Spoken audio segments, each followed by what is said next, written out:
할렐루야. 유명한 크리스천 개그 작가인 전용호 씨의 책에 보면 아주 재미있는 이런 비유에 대한 이야기가 있습니다. 우리가 어렸을 때만 해도 쥐 잡는 날이 있었잖아요.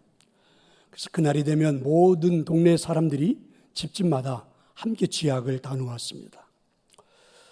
또 때로는 학교에서 그 잡은 쥐 꼬리를 가져오라 해가지고 몇 마리씩 할당해 주기도 하고 그런 적이 있었습니다.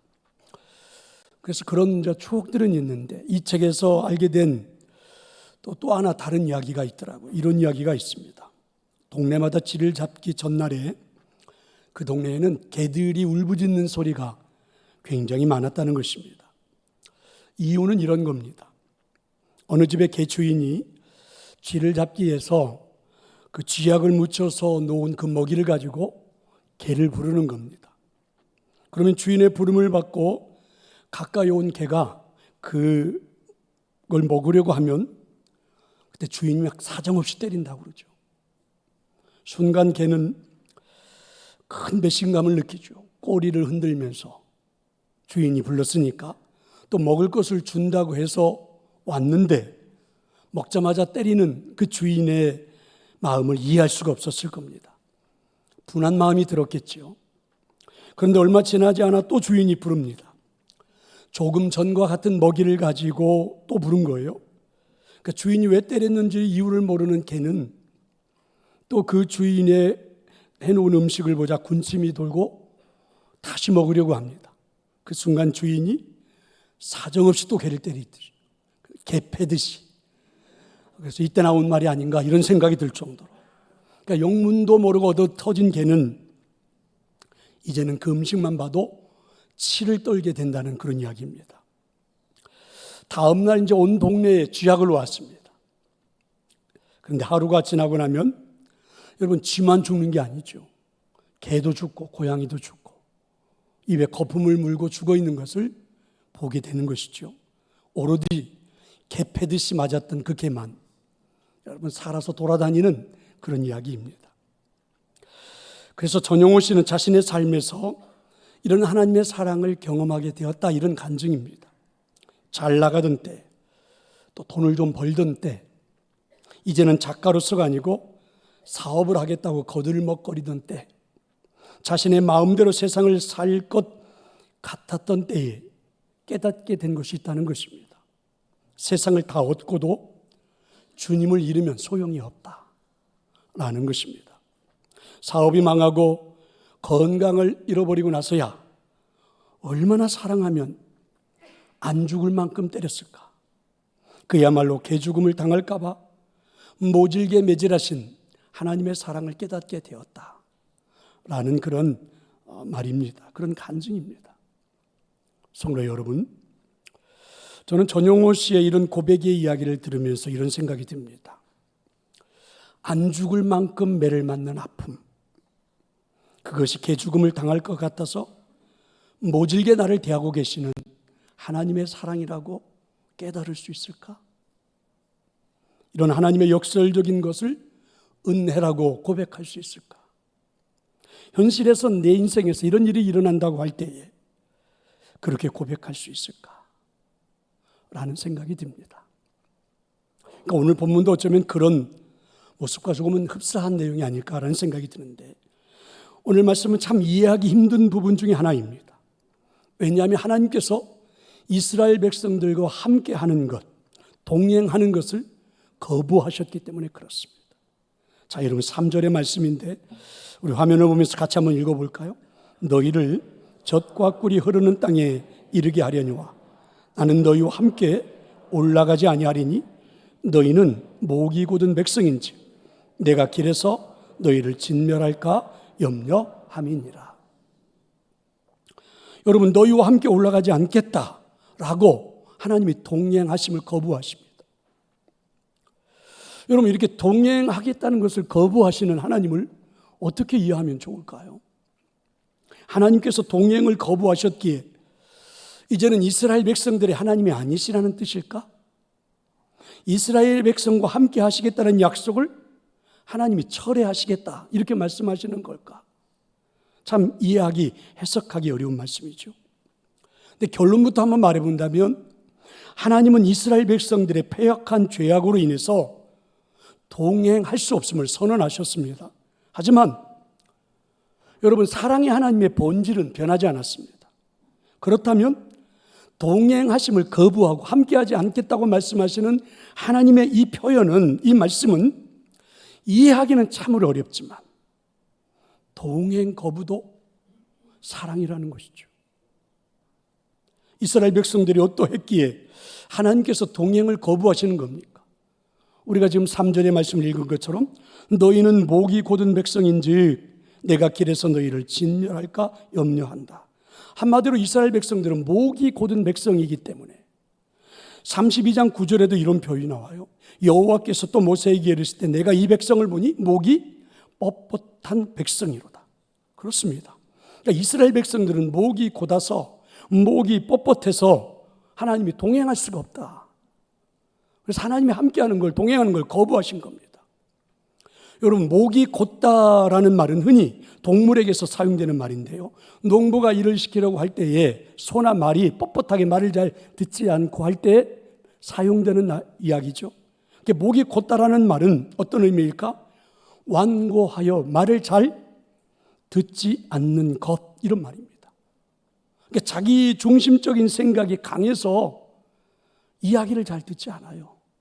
말을 듣지 않아요. 이럴 때 목이 곧다, 목이 뻣뻣하다, 이런 말을 쓴다는 거죠. 먼저 오늘 말씀의 배경을 한번 살펴봅시다. 애굽을 떠나서 광야 생활이 시작되어 이제 3개월쯤 되었을 때 이스라엘 백성들은 시내산에 도착을 했습니다. 시내산에 도착해서는 놀라운 사건이 일어났죠. 하나님 이스라엘 백성들과 계약을 체결합니다. 계약을 체결하는 장면이 굉장히 감동적입니다. 하나님은 이스라엘 백성들의 아버지가 되겠다고 하십니다. 이스라엘 백성들은 이제부터 자녀가 되는 거예요. 또한 이스라엘을 세상의 제사장 나라로 만드시겠다고 비전을 말씀하십니다. 이스라엘 백성들은 감격했습니다. 애굽의 노예로 살던 우리가 하나님을 아버지라고 부르고 하나님의 자녀가 되고 세상의 모든 사람들을 하나님께로 인도하는 뛰어난 민족, 뛰어난 나라, 제사장 나라가 된다. 말로 형용할 수가 없습니다. 그래서 이제 하나님과 약속을 한 겁니다. 그러니까 일방적인 약속이 아니에요. 하나님과 이스라엘 백성들이 쌍방의 약속, 서로 존중하며, 그래서 이제 계약을 하게 된 거죠. 하나님은 너희들이 나의 자녀가 되고, 그리고 제사장 나라가 되기 위해서 최소한 이런 것들은 지켜야 한다. 계약서를 내밀었습니다. 그게 뭐냐면 십계명이에요. 백성들은 하나님이 하시는 말씀을 그대로 따르겠다고 막 소리를 쳤습니다. 이렇게 해서 이제 하나님과 계약이 성사가 된 거죠. 그 시절 문화는 계약을 체결할 때 여러분, 짐승을 잡아 그 피를 가지고 이루어집니다. 생명을 걸고 계약을 하겠다는 말이에요. 드디어 하나님과 계약이 성사되는 날입니다. 하나님과 계약이 성사되는 계약의 문서는 십계명입니다. 모세가 이제 백성들이 이렇게 쫙 있는 앞에서 십계명의 말씀을 낭독하기 시작해요. 예를 들면 제1은 너는 나 외에는 다른 신들을 내게 두지 말라.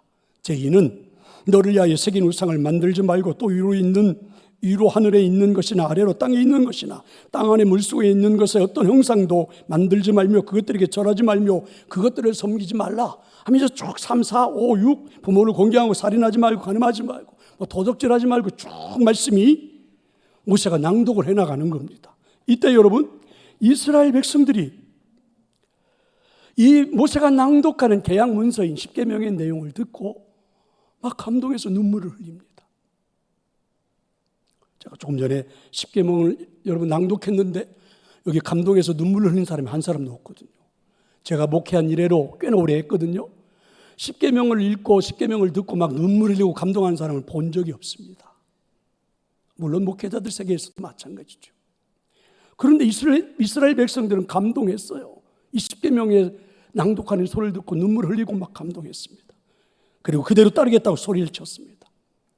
소를 잡아서 미리 준비해 두었던 피를 이제 제단에 뿌리면서 백성들은 하나님께 외쳤습니다. 하나님, 약속을 꼭 지켜주세요.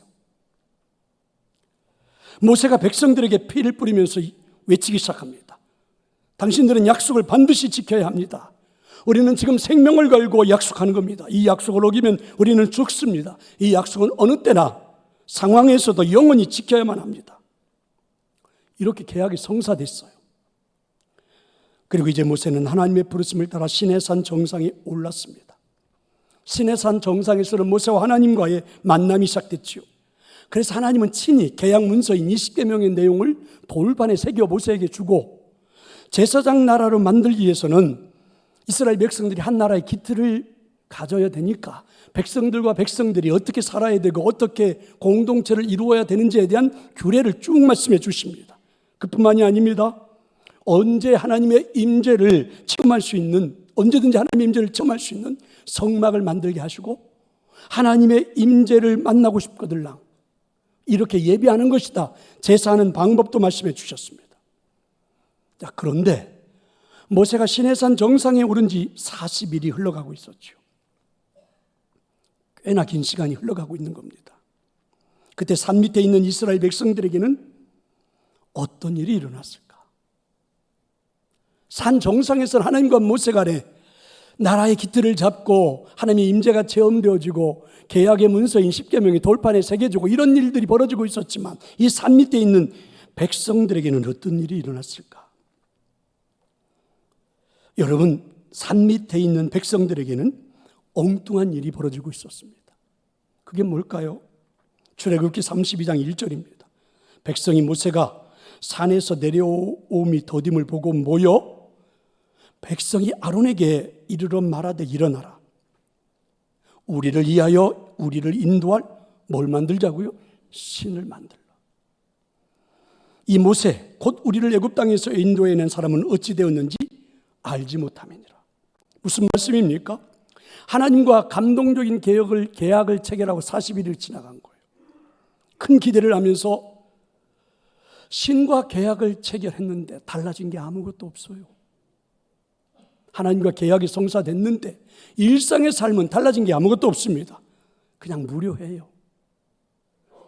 그렇게 하루 이틀, 열흘, 무려 40일이 지나가는 겁니다. 얼마나 답답했을까? 여러분, 우리가 누군가를 기다릴 때 1시간만 기다려도 너무 답답하잖아요. 하루를 기다린다, 이틀을 기다린다, 속에서 열불이 나지 않습니까? 그렇게 시간이 흘러간 게 40일이 지나갔어요. 얼마나 답답했을까, 이스라엘 백성들이. 하나님의 모습을 볼 수도 없어요. 하나님을 느끼게 해주는 모세의 얼굴조차도 볼 수가 없습니다. 정말 답답하죠. 이런 생각이 저는 듭니다. 10일 정도 시간이 흘렀을 때는 아마 답답했을 것 같아요. 하지만 이제 10일이 지나 막 15일, 20일 이렇게 흘러갈 때는 이스라엘 백성들이 불안하기 시작했을 겁니다. 두려움이 엄습해 오지 않았을까? 우리는 앞으로 어떻게 될까? 여기서 살아야 되는 건가? 주변의 나라들이 쳐들어오면 어떻게 하지? 얼마 전 르비딤에서 아말렉과 전쟁을 하고 돌아왔는데 이들은 뭔가 눈으로 막 확인하고 싶습니다. 불안을 해소할 수 있는 것이 없을까? 두려움을 이길 수 있는 것이 없을까? 이때 이스라엘 백성들은 어떻게 행동합니까? 외치기 시작한 거죠. 우리를 인도할 뭘 만들자고요? 신을 만들자. 신을 만들자. 소리치기 시작한 거죠. 그래서 자기들이 가지고 있는 금붙이를 다 내놓았습니다. 그리고 금송아지를 만든 거죠. 32장 4절이죠. 아론이 그들의 손에서 금고리를 받아 부어서 조각칼로 새겨 송아지 형상을 만드니 그들이 말하되, 이스라엘아, 이는 너희를 애굽 땅에서 인도하여 낸 너희의 뭐라고요? 신이라. 신을 자신들이 직접 만들기 시작한 거예요. 자신들의 손으로 하나님을 만들어서 앞에 두고 보면서 늘 불안을 떨치고 살자는 거죠. 여러분, 생각해보면 참으로 어처구니 없는 일이 벌어지는 겁니다. 불과 얼마 전 했던 하나님과의 계약을 전혀 이들은 생각하지 않아요. 우리가 생각할 때 이런 생각이 들지 않아요? 아니, 어떻게 저럴 수가 있지? 아니, 어떻게 저럴 수가 있단 말인가? 그런데 이것이 인간입니다. 불안한 마음을 감당할 수 없을 때, 인간들은 이렇게 할 수 있다는 것이죠. 답답한 상황이 펼쳐지면 얼마든지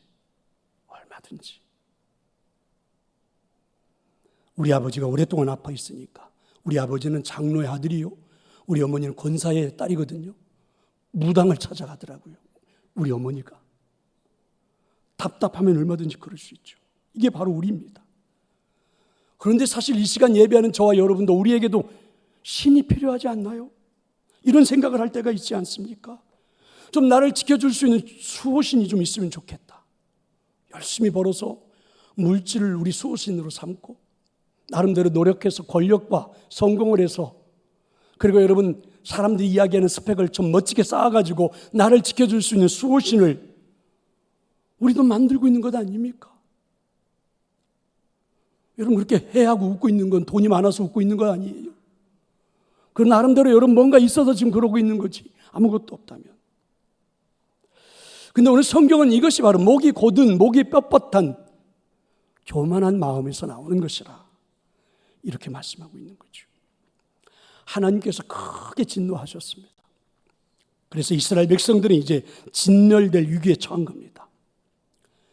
이때 모세가 하나님께 나아가 기도하죠.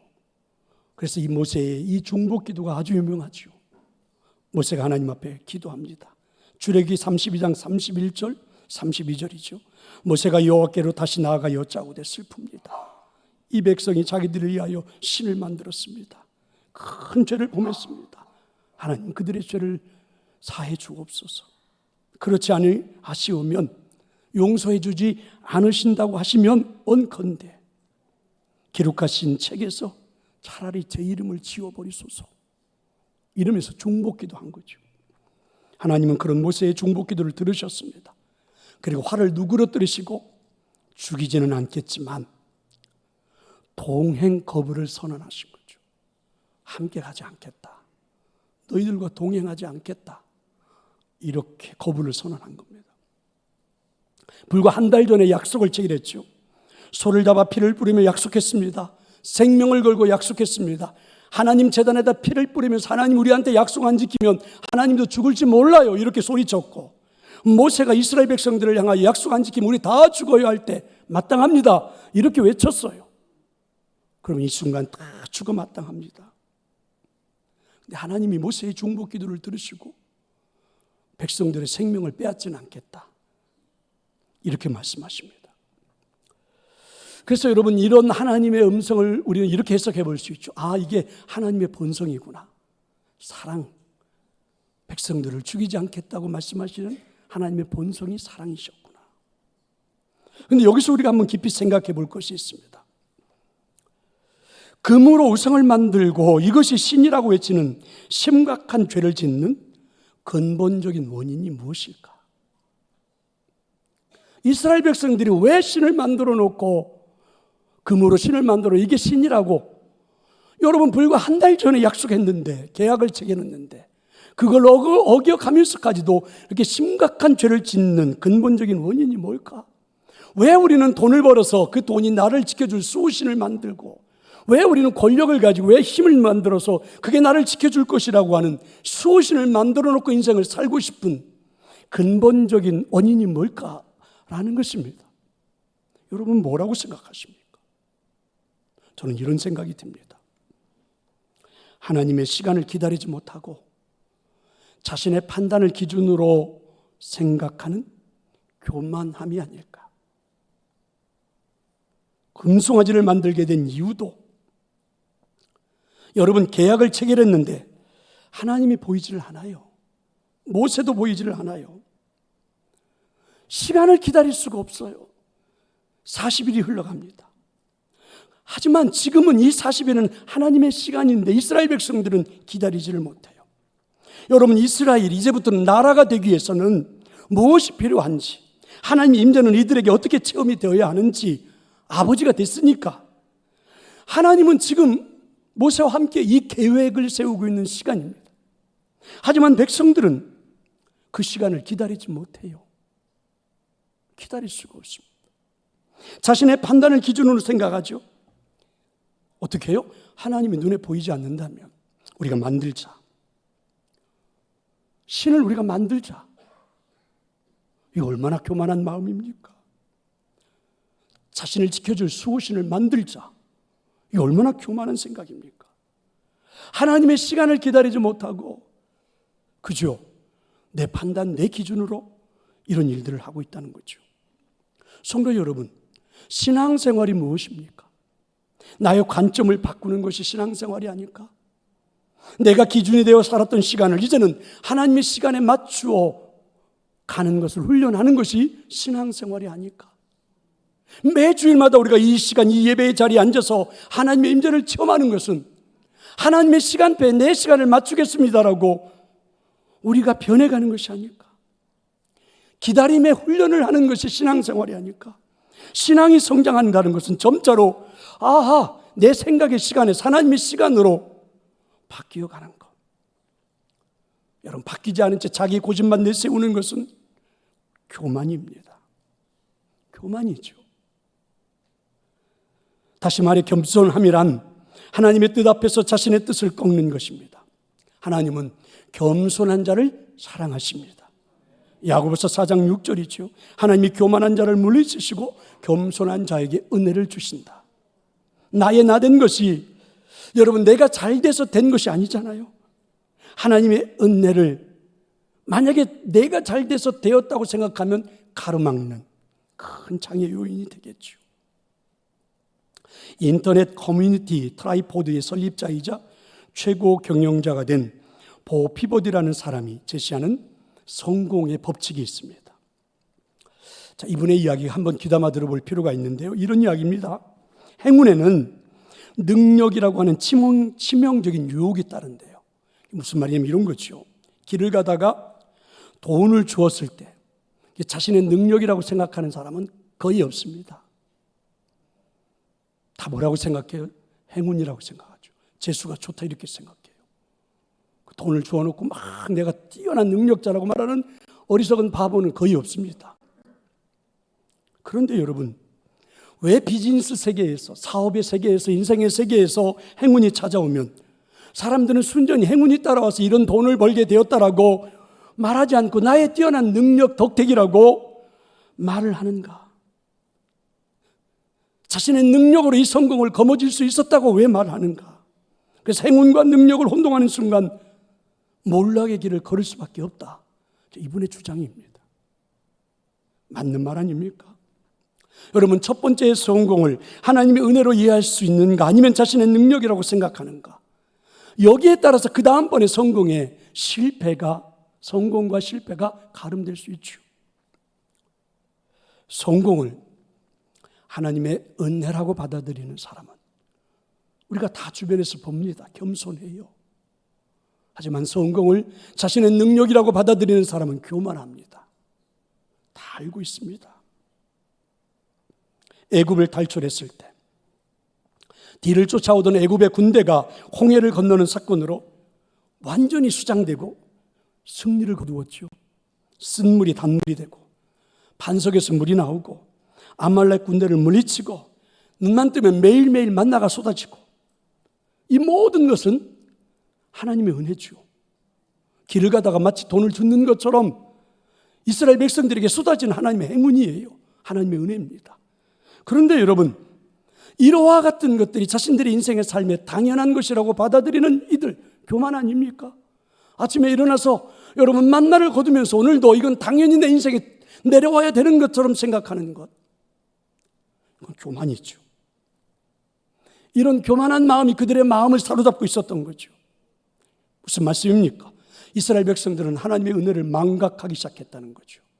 만나를 보고 감동도 안 돼. 쓴물이 단물이 되는 건 당연해야 되고 반석에서 물이 나오는 것 우리가 살려면 당연해야 되는 거고, 여러분 아말렉 군대와 전장에서 한 번도 해보지 않은 그들이 승리하는 것 당연해야 되는 거. 이렇게 여러분 이들이 은혜를 망각하기 시작했다는 거죠. 그러더니 급기야는 뭐예요? 모세도 보이지 않고 하나님도 보이지 않는다면 우리가 신을 만들어 버리자. 그리고 이들이 신을 만들었습니다. 신을 만들어서 우리 앞에 두면, 금송아지를 만들어서 이게 우리를 이끌을 신이라고 말하면 여러분 여전히 만나도 내리고 여전히 우리가 승리하게 될 것이라고 생각하는 것 자체가 교만 아닙니까? 목이 곧은 생각들이죠. 자신들이 눈에 보이는 신을 만들어 앞에 두면 능력이 나타날 것이라고 하는 것, 어처구니 없는 일입니다. 성도 여러분, 이런 말을 어떻게 생각하십니까? 인간들에게 주어진 자유는 선택의 자유뿐 아니라 순종의 자유도 포함되어 있다. 자유를 말할 때 여러분, 순종을 자유라고 말하는 분은 거의 없지요. 내가 뭔가를 자유롭게 선택하는 것만이 자유라고 그러지, 여러분, 순종은요, 뭔가 당위성, 강요가 들어가는 것처럼 여겨지죠. 그런데 생각해 보세요. 하나님과 이스라엘 백성들이 여러분 계약을 체결했던, 피를 뿌리면서 계약을 체결했던 그 계약 속에는 여러분 순종도 이들이 자유롭게 해야 된다라는 약속이 포함되어 있었던 것 아닙니까? 하나님 말씀에 순종하는 자유를 선택하면 너희들은 나의 자녀다운 삶이 되어 펼쳐질 것이고, 하나님의 말씀에 순종하는 자유를 너희들이 선택하면 제사장 나라가 되는 축복이 들어있다는 것을 포함한 계획이 아닙니까? 자, 문제는 이제 여기서부터입니다. 이런 백성들의 교만을 보고 하나님이 죽이지는 않지만 동행을 거부하신 겁니다. 하나님이 이들과 함께 동행하시다 보면 목이 곧은 백성들, 목이 뻣뻣한 이들이, 교만한 이들이 더 많은 죄를 지을 텐데 죽일지도 모른다는 거죠. 하나님의 약속을 파기하지 않기 위해서 기다리겠다는 거죠. 하나님이 동행을 거부하신 건, 그렇게 선언하신 것은 이스라엘 백성들을 기다리시겠다는 그런 하나님의 또 하나의 다른 사랑의 표현이라는 거죠. 자, 이제 그럼 이스라엘 백성들은 어떻게 해야 합니까? 시내산 정상에서 내려온 모세는 자신의 집중 눈으로 보았습니다. 정상에서는 하나님이 주시는 말씀을 듣고, 아, 이스라엘 백성들이 죄를 짓고 있구나. 하나님 앞에 중보기도도 했습니다. 내 이름을 생명책에서 지워줄 만큼 이들의 용서해달라고 기도했습니다. 그랬던 모세가 이제 산에서 직접 내려와 직접 눈으로 송아지를 만들어 놓고 축제를 벌이고 있는 백성들을 보기 시작한 겁니다. 모세는 그 순간 화를 참을 수가 없어서 계약 문서를 돌에 새겨준 그 십계명을, 돌판을 백성들을 향하여 던져버려 깨지고 말았습니다. 그 순간 모세는 외치기 시작했죠. 누구든지 하나님 편에 서 있는 사람은 지금 내 앞으로 나오라. 그랬더니 레위 사람들이 나옵니다. 레위 사람들에게 칼을 다 손에 들게 했습니다. 그리고 이쪽 문에서부터 저쪽 문까지 아직도 그 금송아지 앞에서 춤을 추고 축제를 벌이고 있는 사람들을, 너희들이 지금부터 다니면서 닥치는 대로, 그게 너의 동생이든 너의 오빠든 너의 아버지든 어머니든 너희 친구든 이웃이든 다 죽이라. 이렇게 해서 여러분, 그날 레위 사람들에 의해서 현장에서 죽은 사람들이 3,000명입니다. 끔찍한 일이 벌어진 거죠. 이 광경을 지켜본 백성들은 슬픔에 빠졌습니다. 그래서 오늘 우리가 읽은 4절에 보면 이들은 깨달았죠. 백성이 이 주름한 말씀을 듣고 슬퍼하여 한 사람도 자기의 몸을 단장하지 아니하니, 깨달음입니다. 회개지요. 돌아서기 시작했습니다. 물론 모세의 중보기도도 다시 이어지기도 합니다. 백성들은 하나님이 우리와 동행하실 수 없다, 이렇게 선포한 이유를 알게 된 거죠. 왜 우리와 동행하지 않는가? 하나님은 패역한 백성들에게 진노하시고 징벌하실 수 있기 때문이다. 왜 그렇습니까? 여러분, 하나님의 성품은 사랑도 있지만 의로움도 있지요. 여러분, 동전이 앞면과 뒷면이 있어서 우리가 여러분 동전 앞면을 보고도 동전이라 말하고 동전 뒷면을 보고 동전이라고 말하듯이 하나님의 성품에는 사랑도 있지만 의로움도 있습니다. 하나님은 의로운 성품을 가지고 백성들을, 계속해서 죄를 짓는 백성들을 내버려 둘 리가 없지요. 징계하실 겁니다. 그래서 하나님은 동행하지 않겠다라고 선언하신 것은 기다리시겠다는 거죠. 어떻게 해요? 백성들이 하나님의 이 기다림의 시간 속에서 회개하고 돌아서도록 기다리시겠다, 이런 표현입니다.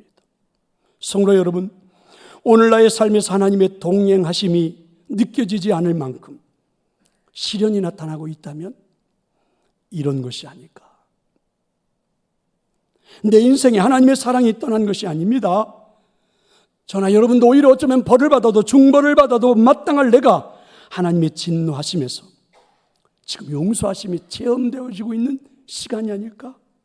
무엇을 위해서입니까? 다시 우리와 동행하시기 위해서, 다시 우리와 동행하기 위해서 믿으시기를 축원합니다. 하나님 우리와 다시 동행한다는 게 그렇게 소중한 걸까? 결론입니다. 진정한 축복은 동행 거부의 사랑에서 동행하는 사랑으로 바뀌어져야 하는 것이죠. 저는 오늘 이 말씀을 준비하면서 많은 것을 체험해보고 깨달았습니다. 하나님의 은혜만 받고 사는 사람도 있죠. 늘면 구원만 받고 사는 사람도 있죠. 하지만 하나님의 사랑 가운데 그 구원이 축복이 되는 사람도 있다는 것이죠. 이게 아주 중요합니다. 모세는 알았던 거죠. 하나님이 동행하실 수 없다라고 말씀을 선포하실 때 모세가 취한 행동을 보세요. 내 이름을 생명책에서 지우실 만큼 하나님 그러시면 안 돼요. 3,000명이나 되는 사람들을 한자리에서 죽이실 만큼 하나님 우리와 동행하셔야 합니다. 하나님 우리와 동행해 주소서. 하나님과 함께 동행하는 것이 얼마나 큰 축복인지를, 하나님 없이 이스라엘 백성들이 가나안 땅에 들어가 산들 무슨 의미가 있습니까? 하나님이 동행하지 않는 그들이 가나안 땅에 들어가 가나안 땅을 차지하고 산들 그들의 인생에 뭐가 축복이 되겠습니까?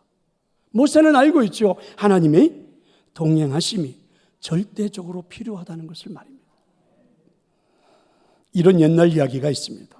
평소에 효가 뛰어나고 근검전략하기로 소문난 백성들을 뽑았는데 3명이 뽑혀서 궁궐로 들어왔습니다. 이제 왕을 만나기 전에 이들을 책임지고 관리하는 관리가 이들을 놓고 이제 묻는 겁니다. 임금님께서 당신들한테 상의를 내리실 텐데 소망이 있으면 한 가지씩만 얘기해봐라. 한 사람이 이렇게 말했습니다. 저의 소망은 집 한 채를 가지는 것입니다. 더 이상의 소망은 없습니다. 두 번째 사람은 저의 소원은 평생 먹고 살 수 있는 곡식을 창고에 채워주시는 것입니다. 관리가 세 번째 사람에게 물었죠. 그대의 소망이 뭐냐? 그랬더니 세 번째 사람은 이렇게 말했습니다. 저는 임금님께서 딱 하룻밤만 저희 집에서 유하시고 가신다면 가문의 영광으로 알겠습니다. 이 이야기를 하자 주변의 사람들이 수근거리죠. 아니 인생에서 다시 올 수 없는 기회를 잡았는데 아니 그런 이야기를 한다고? 그게 소원이라고? 비웃듯이 말을 했습니다. 이제 이 세 백성의 이야기가 임금님에게 전달되었고 모두의 소원을 들어주라는 임금님의 어명이 내려졌습니다. 그래서 첫 번째 사람에게는 큰 집 한 채가 주어졌고 두 번째 사람에게는 평생 먹고 살 수 있는 곡식이 곳간에 가득 채워졌습니다. 그런데 문제가 생긴 거죠. 세 번째 사람 때문에. 임금님이 딱 하룻밤만 같이 생활하는 건데 하룻밤이지만 임금님이 그 집에 머물 수 있을까? 너무 집이 누추합니다. 냄새도 나고 바람이 숭숭 불어와서 추워서 잘 수도 없고 아니 이 집에서 임금님이 어떻게 하룻밤을 잔단 말인가? 문제는 그 집에 가기 위해서는 좁디 좁은 도랑길을 걸어가야 되는데 임금님이 행차가 할 수가 없어요. 도저히 불가능합니다. 어쩔 수 없이 임금님이 그 집에 머물기 위해서 집을 고칩니다. 궁궐을 만들어주고 그 집에 살고 있는 모든 식구들에게는 임금님을 맞이하기에 적당한 비단 옷으로 다 갈아입혀주고 그리고 모든 가구가 바뀌고 곳간이 채워지고 주변의 환경이 다 정리가 되고 널찍하게 길이 열리게 되었습니다. 더 이상 무슨 말을 하겠습니까? 여러분 누가 어리석은 사람입니까? 누가 현명한 사람입니까? 여러분 임금님을 모시면 따라오는 모든 부수적인 것들이 집이요 곳간이지 않겠습니까? 그분이 오시는 것만으로도 자신과 가정에 얼마나 큰 영광이 임하는지 세 번째 사람이 진짜 지혜로운 사람 아닙니까? 사랑하는 성도 여러분 그렇습니다. 하나님이 우리들의 삶의 동행자가 되시고 우리의 인생 가운데 그분이 함께 거하시기만 하면 그분의 모든 영광이 나의 인생이 되는 것입니다. 아멘. 그분으로 인하여 우리의 삶이 영광스럽게 바뀌게 되겠죠. 하나님이 동행을 거부하실 때 나는 이 백성들과 동행할 수 없다라고 거부하실 때 모세는 알았던 것이 아닐까? 그래서 자기의 생명을 걸고 기도하고 백성들을 죽이면서까지라도 하나님이 우리와 동행하셔야 되심을 모시고 싶으지 않으셨을까? 그런 모세의 마음이 오늘 예배하는 여러분의 마음이 되기를 저는 축원합니다. 우리 인생에 하나님의 동행하시는 복이 임하기를 축원합니다. 우리들의 삶의 진정한 축복은 동행 거부의 사랑이 동행하시는 사랑으로 바뀌어지는 것, 그것이 아닐까. 오늘 우리들의 삶에 이런 하나님의 역사가 임하기를 간절히 축원합니다. 우리 함께 찬양하도록 하겠습니다. 나의 힘이 되신 여호와여.